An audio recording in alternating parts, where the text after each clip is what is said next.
Welcome, and here we're looking at the S&P 500 on a 2-hour chart, and we're still waiting for that wave 2 to complete. Well, I feel like it's completed now, and looking for wave 3 to the upside. So yeah, look, not a lot we can do. We can just drill in and have a bit of a look at this, but up for wave 1 here.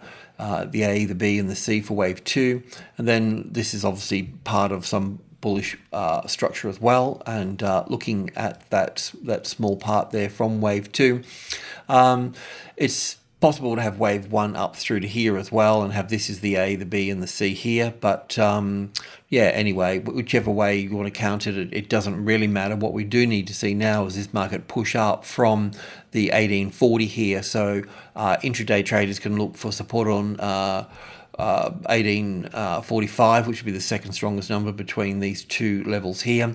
We can expect some resistance here as well, but once this is support, then further upside from there as well. Right, the Dow Jones is weaker than the S&P 500, and that tends to be the case lately, but it can catch up quite quickly at some point, so just be mindful of that as well. But what you'd be looking here for confirmation would be support on the 16.4 there, and tested support, not just trading above it, but the retest is more important, and then taking out the high here of that particular retest. The DAX and the FTSE are kind of the same. Of course, each market is working with its own prices, and some prices are more attractive than other prices and tend to attract more orders, so those patterns, because of more orders, can be slightly skewed. But we know that the 9,800, well, the 800, or the number 8, is a profit-taking number, and we are seeing that unfold there somewhat. But the DAX should follow the S&P 500 up to the upside as well. The trade that we've had here was really from the being above the 9.5, and if you're long from the 9.5, well, then hold long. If the 9.7 becomes a retested resistance, then exit those longs, but otherwise hold them and look to add once support is established on 9.8 and trade up to the trading level 1 here at 10,000. Now, as you can see, I've got wave 3 here, wave 4 here, and wave 5 here, because there's a reasonable count for 5 waves in here if I pull that apart on the intraday. Now, if this is going to move up from here, then this would be, if I can just move that out the way for a moment, that would go to there. This would all be part of this here, and this would be the wave 1, if I can grab that little sucker there, and wave 2 to here, and 3, 4 to here, actually. So that's how that would look from that perspective, in 1, 2, 3, 4, and 5 up through here. But anyway, it should follow the S&P, so all these markets need to move up together. The FTSE's slightly different, but generally the same as well.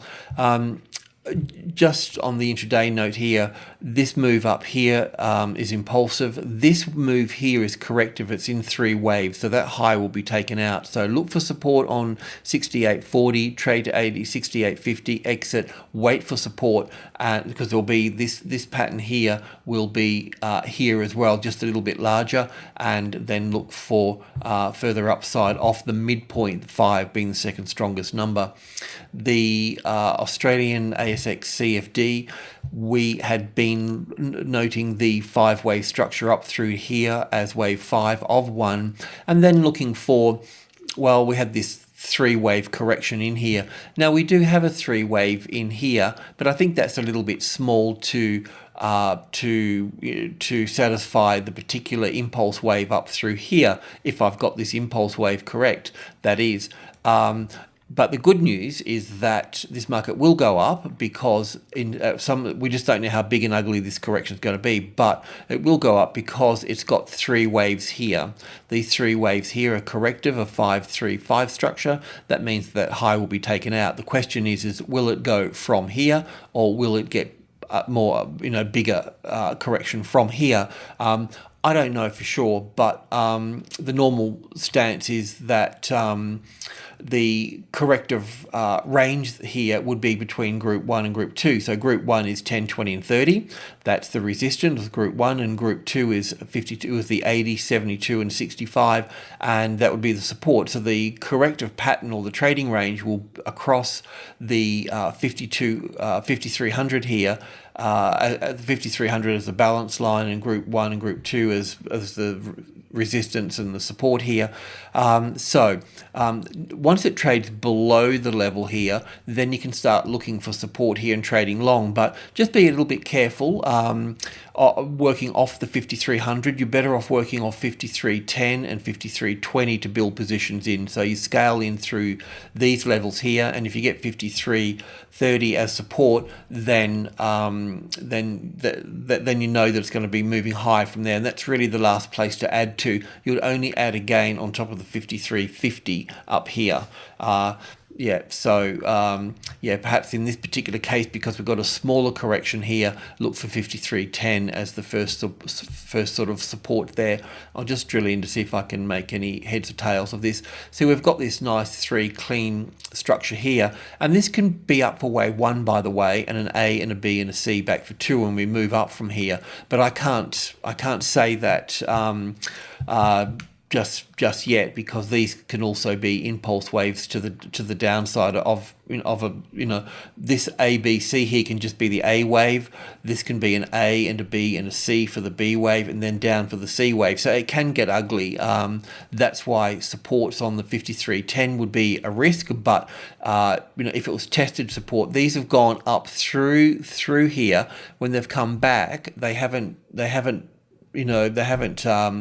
maintained that support there, and the same here as well. So that's what you're looking for. You look for that tested support. So look, I'll just leave that with you. Got PMI figures coming out of China today, the HSBC flash figures, I think they are. I'm not sure, but check those, because they will be the driver. And we can see from the Shanghai market that I mentioned yesterday in the text report of it that we had 5 waves to the upside, just very small intraday, and then that was the day before, and yesterday we got that 2+% move on the Shanghai, and that's the 3rd wave going up. So we're looking for a 4th and a 5th. So we could have the Shanghai behind the next move for the Asian markets, for the next trend going up there. We just really want copper, the material sector, to push to the upside as well, and that's lagging a little bit. We'll look at that in the commodity section. All right, that's it for indices.